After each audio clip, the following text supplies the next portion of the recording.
So Sujatha గారు, నిన్న Bharatiya Janata party Mahatma Gandhi ఉపాధి హామీ పథకాన్ని పేరు చేంజ్ చేయడం అనేది రాజకీయ కక్షలో భాగం అనుకోవచ్చా? అండ్ గాంధీ పేరు చేంజ్ చేయడాన్ని కాంగ్రెస్ పార్టీ ఏ విధంగా చూస్తుంది? ఎందుకంటే కాంగ్రెస్ పార్టీ అంటేనే మనకు గుర్తుకొచ్చేది మహాత్మా గాంధీ, అలాగే మన జాతిపితగా కూడా గాంధీ గారిని మనం ఏం చేస్తాం. సో ఏమంటారు దీనిపైన? ఈ మహాత్మా గాంధీ అనేటోడు కాంగ్రెస్ కి ఆపాదించొద్దు. అఫ్ కోర్స్ కాంగ్రెస్ లో పార్ట్ అయిండొచ్చు, కాంగ్రెస్ పార్టీ మాత్రమే ఓన్ చేసుకోవడానికి గాంధీని కాదు, భారతదేశంలో ఉన్న 140 కోట్ల మందికి మహాత్ముడు. ప్రపంచ దేశాలలో ఎక్కడెక్కడో ఆయన విగ్రహాలు ఉన్నాయి, ఎక్కడెక్కడో కొలుస్తారు, ఎక్కడెక్కడో ఆయన వర్ధంతి జయంతిని చెప్పులు లేకుండా ఆయన విదేశీయులు, నేను చెప్పేది ఇతర దేశాలలో ఆయనని కొలిచి ఆరాధించే వాళ్ళు ఉన్నారు. మనం జాతిపిత అని చెప్పలేదు, సంబోధించలేదు. ప్రపంచ దేశాలు ఆయనని జాతిపితగా సంబోధించి కొలుచుకున్నారు. అట్లాంటిది ఈ రోజు ఒక రాజకీయానికి ఆపాదించాలి, కాంగ్రెస్ కి ఆపాదించాలి, గాంధీ మహాత్ముడిని తిట్టాలి, లేకపోతే నెహ్రూని తిట్టాలని ఇదొక్క సంకల్పం తీసుకున్నారు, పేర్లు మార్చే సంకల్పం తీసుకున్నారు తప్పించి భారతదేశానికి అభివృద్ధి చేసే దిశగా భారతీయ జనతా పార్టీ పేరు భారతదేశం అని పెట్టుకొని భారతదేశాన్ని అవమానం చేస్తున్నారు. కాబట్టి ఇదొక రకమైనటువంటి నిజంగా రాజకీయ కక్ష. అంటే కాంగ్రెస్ పెట్టిన ప్రతి పేరును మార్చాలి, కాంగ్రెస్ హయాంలో జరిగిన ప్రతి పనిని నిందించాలి.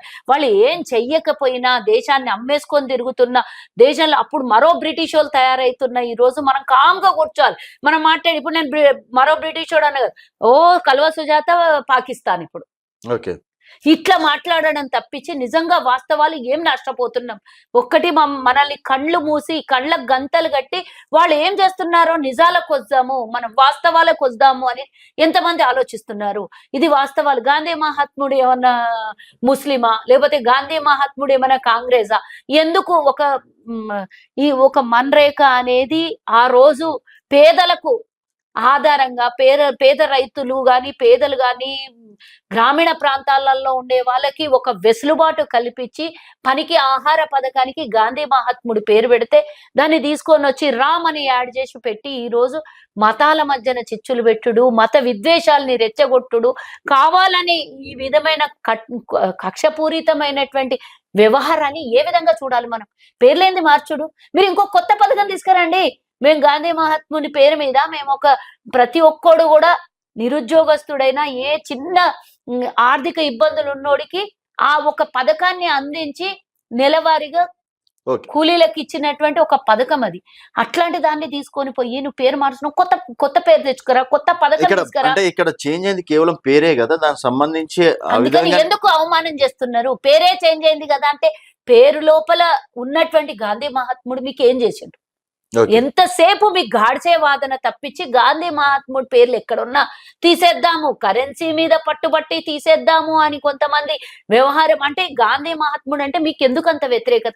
దేశానికి స్వతంత్రం తెచ్చి ఆయన ఒంటి మీద అంటే ఒక ధోతి గట్టుకొని దేశానికి స్వతంత్రం తెచ్చినోడిని ఈ రోజు మీరు అవమానం చేసి ఆయన ఆర్థికంగా ఏ రోజు కూడా లాభాలని అపేక్షించలేదు, ఏ రోజు కూడా స్వార్థంగా పనిచేయలేదు.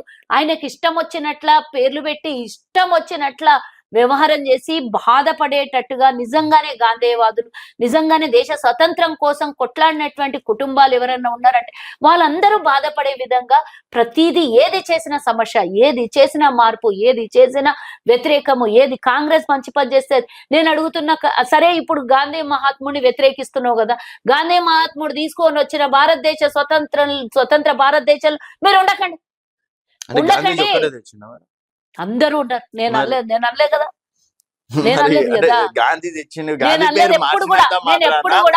సర్దార్ వల్లభాయ్ పటేల్ వాళ్ళు ఎట్లా ఆపాదించుకుంటారంటే సర్దార్ వల్లభాయ్ పటేల్ RSS నే బ్యాన్ చేసాడు, అసలు వాళ్ళని అందరినీ వ్యతిరేకించిండు. అట్లాంటి పార్టీ ఈ రోజు సర్దార్ వల్లభాయ్ పటేల్ నీ గుజరాతే, గాంధీ మహాత్ముడు గుజరాతే, కానీ ఈ గుజరాత్ లో పుట్టిన గాంధీ మహాత్ముడిని అవమానపరిచి ఈరోజు సర్దార్ వల్లభాయ్ పటేల్ ని మీరు ఎందుకు ఓన్ చేసుకుంటారు? ఏ విధంగా ఓన్ చేసుకుంటారు? ఆయనే మీ RSS ని బ్యాన్ చేసేది కదా, మరి అట్లాంటిది ఆయనని ఓన్ చేసుకొని కేవలం సర్దార్ వల్లభాయ్ పటేల్ ఒక్కడు తేలేదు కదా భారతదేశం. మేము ఏ రోజైతే ఆయన గాంధీ మహాత్ముడు ఒక అడుగు ముందుకేస్తే ఆయన వెనకాల లక్షల మంది అడుగులు పడ్డాయని మేం చెప్తాం.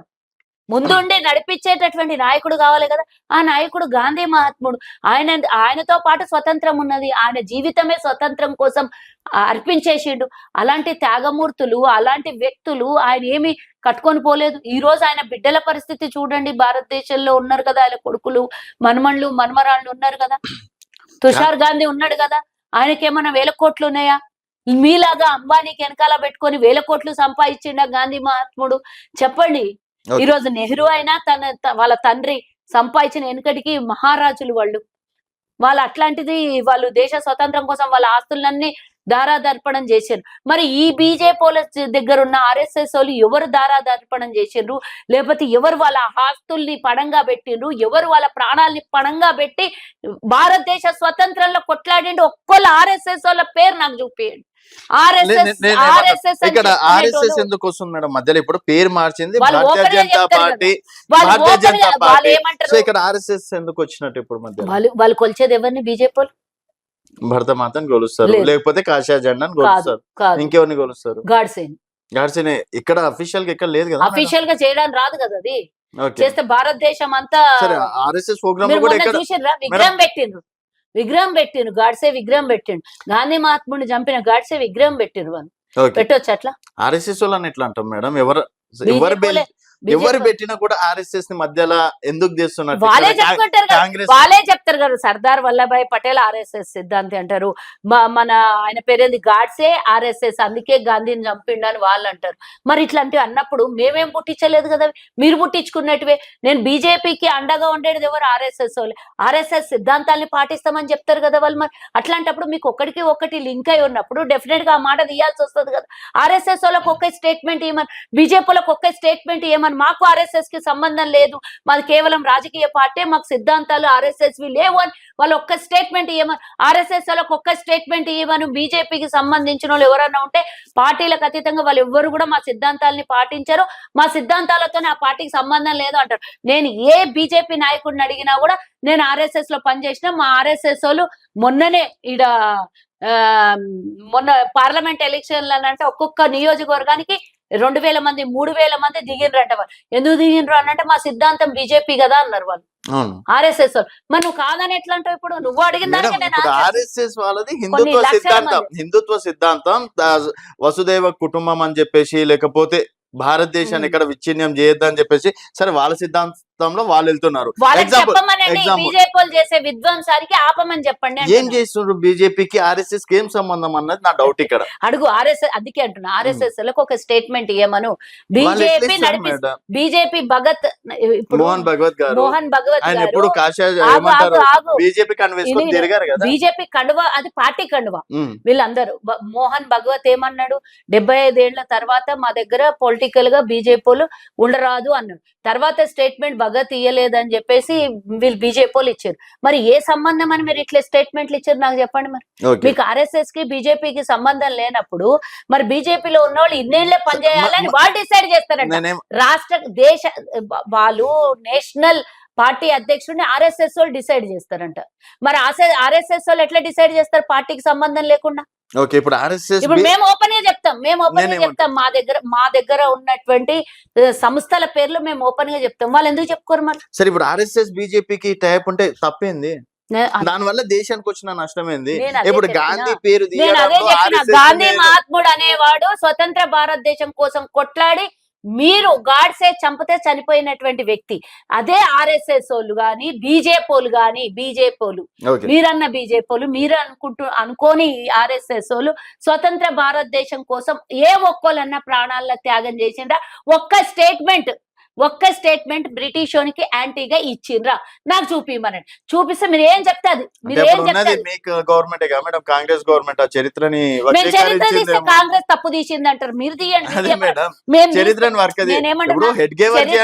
డాక్టర్ జీ చేసి ఆయన 1925లో ఆర్ఎస్ఎస్ ని స్థాపించి ఆయన కూడా ఏమంటారు కార్గిల్ యుద్ధంలో కావచ్చు, తర్వాత కొన్ని యుద్ధాలలో ఆర్ఎస్ఎస్ వాళ్ళు ఉన్నారని చెప్పేసి బ్రిటిష్ వానికి వ్యతిరేకంగా ఇచ్చిన స్టేట్మెంట్ చూపిమని అంటున్నా నేను. ఆర్ఎస్ఎస్ వచ్చిందే దానికి యాంటీగా మేడం.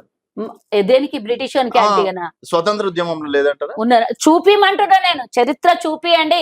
చూపిస్తే మీరు ఏం చెప్తారు? అంటే అప్పుడు చరిత్ర రాసింది కాంగ్రెస్ వాళ్ళే కదా అంటున్నాను. ఏ చరిత్ర? వాళ్ళ చరిత్ర మేమెందుకు రాస్తాం?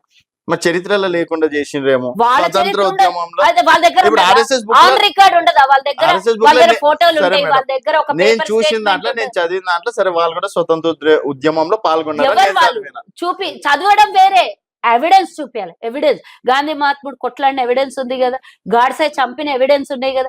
మీరు బ్రిటిష్ వాళ్ళకు వ్యతిరేకంగా మాట్లాడి ఒక స్టేట్మెంట్ ఇచ్చిన ఒక పేపర్, ఆ రోజు గాంధీ మహాత్ముడు మాట్లాడిన స్టేట్మెంట్లు పేపర్లలో ఉన్నాయి, నెహ్రూ కొట్లాడింది పేపర్లు ఉన్నాయి. 12 సంవత్సరాలు దేశ స్వతంత్రం కోసం పోరాటం చేస్తే 12 ఏళ్ళు జైలుకు పోయింది ఉన్నాయి. ఇవన్నీ ఉన్నాయి మీ దగ్గర చూపిడు. ఒక జైలుకు పోయింది నెక్స్ట్ టైం ఒకవేళ తీసుకురా. RSS వాళ్ళు ఎవరైనా ఉంటే తీసుకొస్తాం మేడం. మొత్తానికి ఇప్పుడు దీనిపైన ఏమంటారు ఒక మాటలు డెఫినెట్ గా చెప్పాలంటే? ఏంటంటే అవమానించడము, ఒక గాంధీ మహాత్ముడిని అవమానించడం కాదు ఇది. ఈ రోజు ఒక రామ్ అనే పేరు పెట్టి ఇందులో దేవుళ్ళ పేరు ఎందుకు తీసుకొని వచ్చిండ్రు? Okay. పథకాల పేర్లు దేవుళ్ళ పేర్లు ఎందుకు పెట్టాలి? అట్లా రామ్ అని ఎందుకు పేరు పెట్టారు నాకు అర్థం కాలేదు. ఓకే, ఎందుకు పెట్టాల్సి సో దాన్ని వచ్చింది? ఖండిస్తున్నారు కాంగ్రెస్ పార్టీ అట్లా తరఫున. దేవుణ్ణి రాజకీయాల్లోకి రావద్దు అంటున్నా. దేవుణ్ణి ఎందుకు రాజకీయాల్లోకి లాగి దేవుని పేరు ఎందుకు వాడుకుంటున్నారు? కేవలం బీజేపీలకే రాముడు ఉన్నాడా? ప్రపంచ దేశాలలో కొలుచుకునే ప్రతి ఒక్క హిందువునికి 3 దేవతలు ఉంటారు. అందులో భాగంగా కలియుగ దైవం వెంకటేశ్వర స్వామి ఉండొచ్చు, లేకపోతే త్రేతాయుగాలు ఉన్నాయి, మన అన్ని యుగాలు జరిగినాయి. ఒక్కొక్క యుగానికి ఒక్కొక్క అవతారంలో ఉన్నటువంటి దేవుళ్ళు ఉన్నారు. కానీ ఆ దేవుళ్ళు 3 దేవుళ్ళు. మనం 3 దేవుళ్ళ పేర్లు పెట్టి మనం ఏమి పథకాల పేర్లు పెట్టాం కదా, రాజకీయ నాయకుల పేర్లు పెడతాము, లేదా స్వతంత్ర భారతదేశం కోసం కొట్లాడిన వాళ్ళ పేర్లు పెడతాం. వాళ్ళ పేర్లు పెట్టి ఈరోజు ఎందుకు, నేనేమంటున్నా, ఎందుకు మార్చడము? ఎయిర్పోర్ట్ పేరు బతుకుండంగా మోదీ పేరు పెట్టుకోవడం ఏంది? చనిపోయిన వాళ్ళ పేర్లు పెడతారు కానీ మోదీ పేరు మార్చుకోవడం ఏంది చెప్పు? ఇట్లా ప్రతి ఒక్కటి మీరేమన్నా చేసి చూపించండి కొత్తగా. అప్పుడు చేసిన అన్ని మార్చుకోవడం గొప్ప కాదు కదా.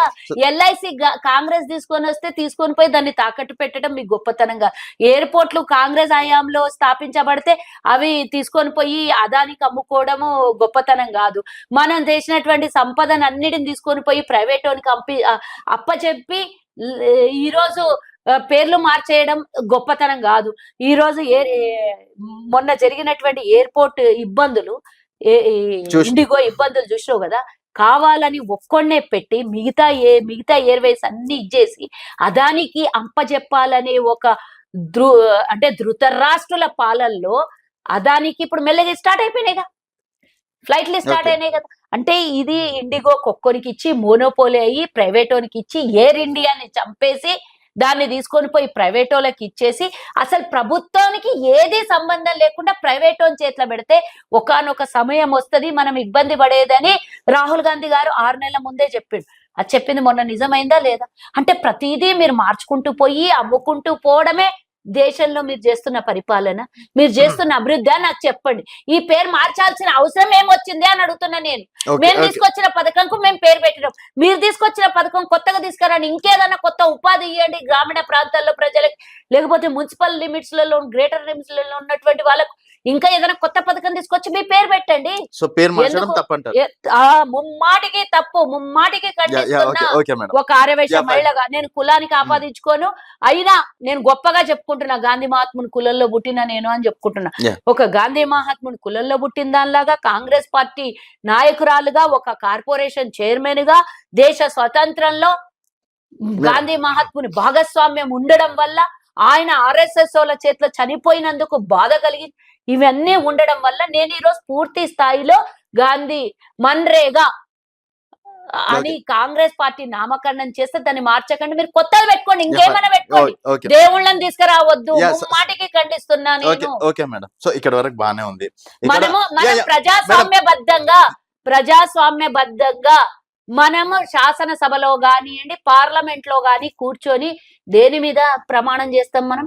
భగవద్గీత, రాజ్యాంగం రాజకీయం కోసం అయినప్పుడు ఆ రాజ్యాంగంలో హక్కులు ఉన్నాయి కదా, మీరు దాని మీద కొట్లాడండి, దాని మీద ఆ నిబంధనల ప్రకారం పేర్లు పెట్టుకోండి.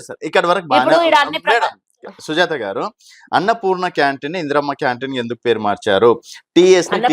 ఎక్కడుండే మేడం? అన్నపూర్ణ క్యాంటీనే మేడం, ఫస్ట్ 5 రూపాయల భోజనము, దాన్ని ఇందిరమ్మ క్యాంటీన్ ఎందుకు మార్చిండ్రు? పేరు ఎందుకు మార్చాల్సి వచ్చింది? TS ని TG ఎందుకు పేరు మార్చిండ్రు?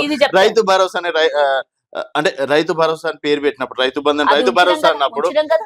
భరోసా అని పేరు బంధు పేరు చేంజ్ బంధును భరోసా చేసినాం. సో మరి ఇక్కడ అన్నపూర్ణ క్యాంటీన్ అప్పుడు పేరు మార్చినప్పుడు మరి కాంగ్రెస్ Definitely గా ప్రభుత్వం ఏంది మేడం, ఇందిరమ్మ మీరు కొత్తగా మేము 2 ఇందిరమ్మ రూపాయలకి రాజ్యాల్లో డెఫినెట్ గా ఇందిరమ్మ పేర్లే పెడతాం. తెలంగాణ ఇచ్చింది కాంగ్రెస్ ఓకే కాబట్టి బరబ్బర్ అదే పెడతాం. వీళ్ళు బీజేపీలకు ఆ హక్కే లేదు. భారతదేశంలో ఏ హక్కు లేదు. దేశం కోసం పోరాటం చేసిన దాంట్లో హక్కు లేదు. దేశ స్వతంత్రంలో భాగస్వామ్యం లేదు. అసలు రాజ్యాంగంలో వాళ్ళ భాగస్వామ్యం ఎక్కడుంది? కాబట్టి ఈ రోజు నేను చెప్తున్నా, మీరు అధికారంలోకి వచ్చి ఉండొచ్చు, దొడ్డిదారిని వచ్చి ఉండొచ్చు, నేనేం కాదన్నా. కానీ ఈ రోజు మేము నువ్వు అడిగినావు కదా, టీజీ అనేది ముందు మన తెలంగాణ పోరాటం మొదలు పెట్టినప్పుడు ఏం చెప్పిండ్రు అందరు? టీజీగానే మారుస్తామన్నారు కదా. ఎందుకు టీఎస్ అని పెట్టుకున్నాడు అంటే కేసీఆర్ సమితి టిఆర్ఎస్ లో ఉన్న ఎస్ ని తీసుకొని వచ్చి ఆడబెట్టుకున్నాడు. కాబట్టి అట్లా టీఆర్ఎస్ కో ఒక పార్టీకో సొంతం కాకుండా మేము తెలంగాణ రాష్ట్రం, ఇప్పుడు అన్ని రాష్ట్రాలు చూడు నువ్వు ఎట్లునే, మధ్యప్రదేశ్ ఏముంటది? ఎంపీ ఉంటది కదా. మహారాష్ట్ర ఏముంటది? ఎంహెచ్ ఉంటది. మరి అలా స్టేట్ అని ఉంటది ఏమన్నా. ఓకే సో ఓకే మరి అన్నపూర్ణ క్యాంటీన్, ఇందిరమ్మ క్యాంటీన్ ఎందుకు అంటే దేవుళ్ళ పేర్లు వద్దని చెప్పిన కదా ఇంత. ఓకే అందుకనే చెప్పిన. సో ఇందిరమ్మ ఏం చేసింది తెలంగాణకి? మరి ఇందిరమ్మ తెలంగాణ దేశ ప్రధాని ఆమె, అందులో భాగం తెలంగాణ కూడా. ఓకే ఇందిరమ్మ ఒక్క జాగాలో చెయ్యదు. శివుడు అన్నం పెట్టడానికి ఇంటింటికి పోయి మనిషికి పోయి పెట్టాడు. ఒక జాగాలో అన్నం ఇస్తే అన్ని ప్రపంచ దేశాల్లో ఉన్న ప్రాణులకు అన్నిటికీ అన్నం వండుతుంది. అట్లా ఒక జాగాలో ఉండి ఆమె ప్రధానమంత్రి, ఒక రాష్ట్రానికి కాదు, ఆమె ఒక దేశానికి ప్రధానమంత్రి. ఓకే ఉక్కు మహిళ ఆమె. అందుకని చెప్పేసి ఇందిరమ్మ పేరు పెట్టిండ్రు. సో ఇక్కడ రాజీవ్ గాంధీ పేరు కూడా ఆయన ప్రధానమంత్రి కాబట్టి ఆయన తీసుకొచ్చి, సో మొత్తం కాంగ్రెస్ బ్రాండ్ లాగా తీసుకొచ్చిండ్రు. ఇక్కడ తెలంగాణలో ఎవరివి పెట్టిండ్రు మేడం? అంత కాంగ్రెస్ వాళ్ళ విగ్రహాలే పెట్టిండ్రు. కాంగ్రెస్ ప్రధానమంత్రులే పెడుతున్నారు కదా, పేర్లు కావచ్చు ఏదన్నా కావచ్చు. తెలంగాణలో ఇప్పుడు అక్కడ విగ్రహం కావచ్చు, ఇక్కడ దేశ ప్రధాని అయినా దేశ ప్రధాని పెట్టడం ఎవరన్నా వ్యతిరేకిస్తే వాళ్ళు నోరెత్తితే నోరు క్లాస్ చూపిస్తే ఏలు కోస్తాం. దేశ ప్రధానిని వ్యతిరేకించినటువంటి వ్యక్తి పివి నరసింహ గారు లేరా మీ దగ్గర? పివి నరసింహారావు విగ్రహం ఆల్రెడీ ఉంది కదా.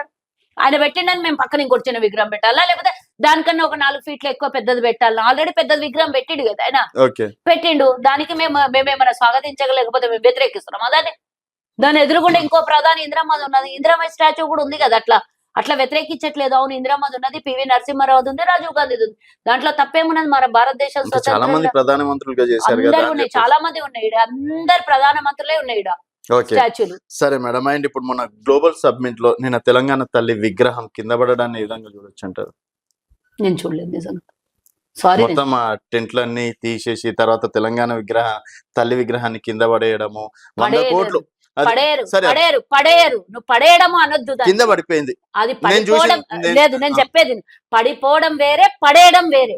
కింద పడిపోయింది అంటే తీస్తుంటే రిమూవ్ చేస్తుంటే అది స్లిప్ అయి పడిపోయి ఉండొచ్చు. కానీ ఎవరైనా అవమానించాలని ఎవరైనా చేయరు కదా. దాన్ని ఎట్లా చూస్తున్నారు అని అంటే, దాన్ని నేను ఎవరో వాంటెడ్లీ తీసుకొచ్చి ఇట్లా కింద పడేస్తే దాన్ని ఎట్లా చూస్తున్నారు అని అడిగితే నేను దానికి ఆన్సర్ చెప్తాను. కానీ అన్ని టెంట్లు తీసేటప్పుడు అది పడిపోయి ఉంటే దాన్ని బాగా అందులో పార్ట్ పడిపోయి ఉంటదేమో, గానీ దాన్ని నువ్వు వ్యతిరేకించి దాన్ని తీసేసి పడేసేందుకు అనేది దాన్ని 100 కోట్లు ఎవరు పెట్టిండ్రు సబ్మిట్ లో? అసలు తెలంగాణ రూపాయి లేదా?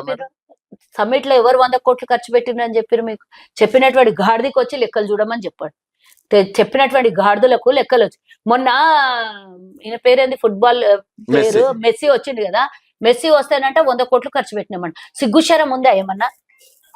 సిగ్గుశరం ఉందా? 100 కోట్లు మేము ఎందుకు ఖర్చు పెడతాం? అది టోటల్లీ ప్రైవేట్ ప్రోగ్రామ్, గోట్ ప్రోగ్రామ్ వాళ్ళు చేసుకున్నారు. అందులో పాసులు కూడా మాకు వాళ్ళు ఇచ్చారు. మేమేం గుద్దించుకోలేదు, మేమేం ప్రింట్ చేసుకోలేదు.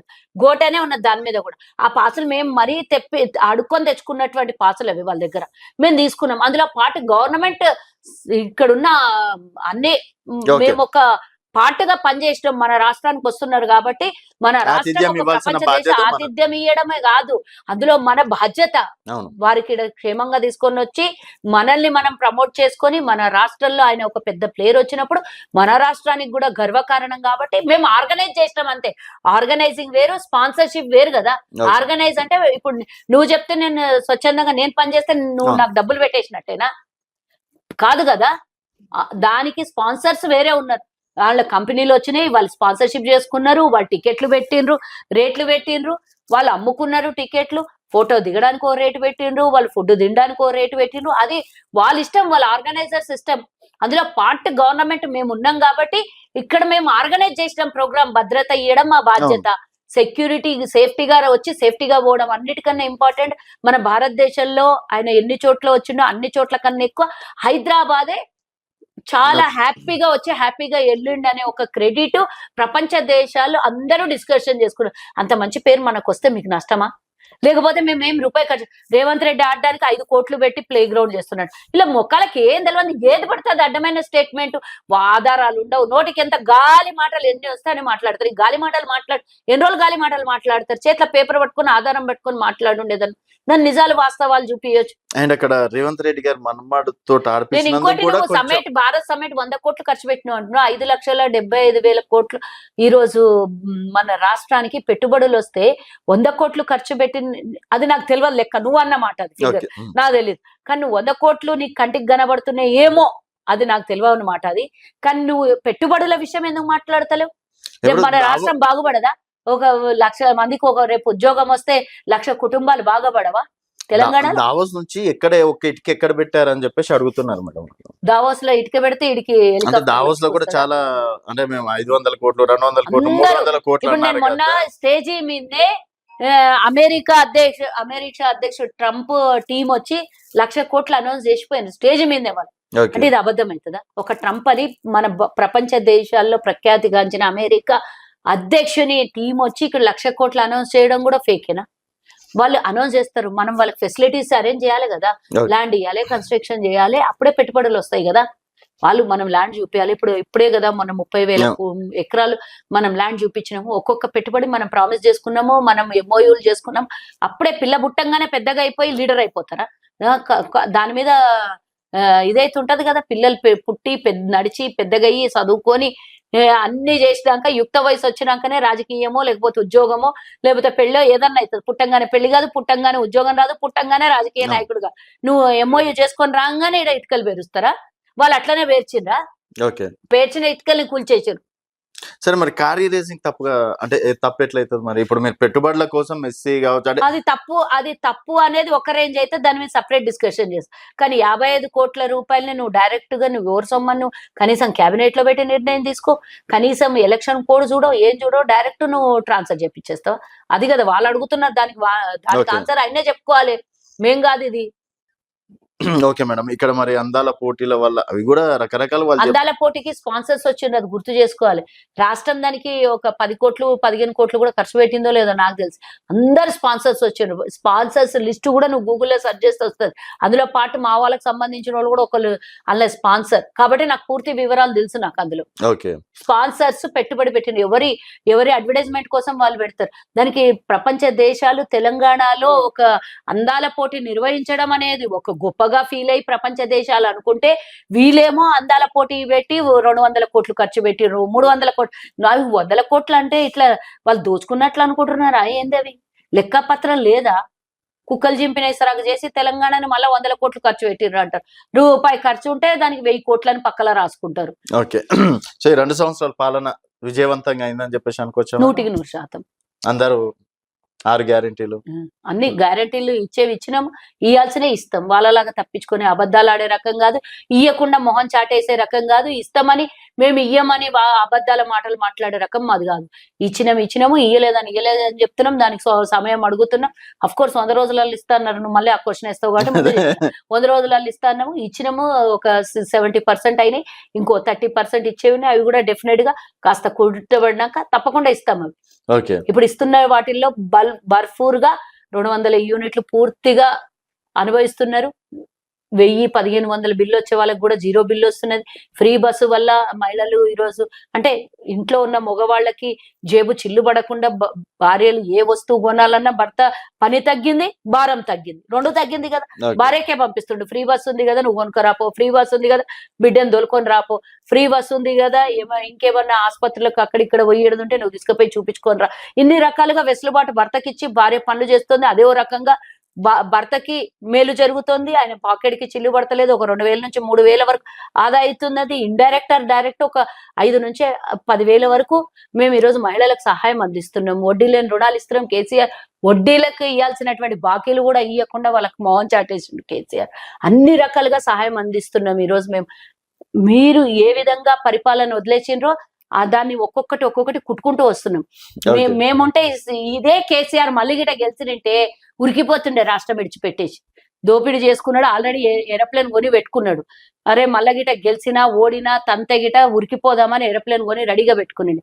ఉరికిపోతుండే, గెలిచినా ఉరికిపోతుండే కేసీఆర్ భారం భరించలేక. రాష్ట్రం అమ్మునికి పెడుతుండే. ఎవరు కొనకుండా ఆల్రెడీ అప్పులున్న రాష్ట్రాన్ని ఎవడు కొంటాడు? కొనడు కదా. కొనకపోతే ఏం చేస్తుండే? అందరి మీద పడి పిక్కొని తింటారు, ఉరికిపోతుండే. కానీ మేమేం చేస్తున్నాం? సరిదిద్ది రాష్ట్రాన్ని మళ్ళీ కాపాడుతున్నాం. అప్పుడు స్వతంత్రం వచ్చినప్పుడు ఎట్లా మనం గుడిసూది కూడా తయారు కాకపోతే దేశాన్ని తీర్చి ఈ స్థాయికి తీసుకొని వచ్చినాం. మళ్ళీ రాష్ట్రానికి మళ్ళీ స్వతంత్రం వచ్చినట్ల మళ్ళీ కొత్త రాష్ట్రం 10 ఏళ్ల కింద ఏర్పడిన 23వ సంవత్సరమే మళ్ళీ రాష్ట్రం ఏర్పడిందని మళ్ళీ మొదలుపెట్టి పనిచేస్తున్నాం. Okay madam. సో ఇప్పుడు ఈ స్థానిక సంస్థల ఎన్నికల్లో కూడా కాంగ్రెస్ పార్టీ, తర్వాత ఇప్పుడు ఎంపీటీసీ జెడ్పీటీసీలో కూడా ఇదే అన్ని ఏ ఎన్నిక వచ్చినా కాంగ్రెస్ జెండా ఎగురుతుంది. అది గుర్తుంచు. 3 సంవత్సరాల తర్వాత మరి కేసీఆర్ రాజ్యం మళ్ళీ ఇంకో 10 ఏళ్ళు పక్కా రాసి పెట్టుకో. 10 ఏళ్ల రాజ్యం మాదే ఉంటది. రాసి పెట్టుకో, డౌటే లేదా? రాసి పెట్టుకో. ఇది స్క్రీన్ తీసి పెట్టుకో, మళ్ళీ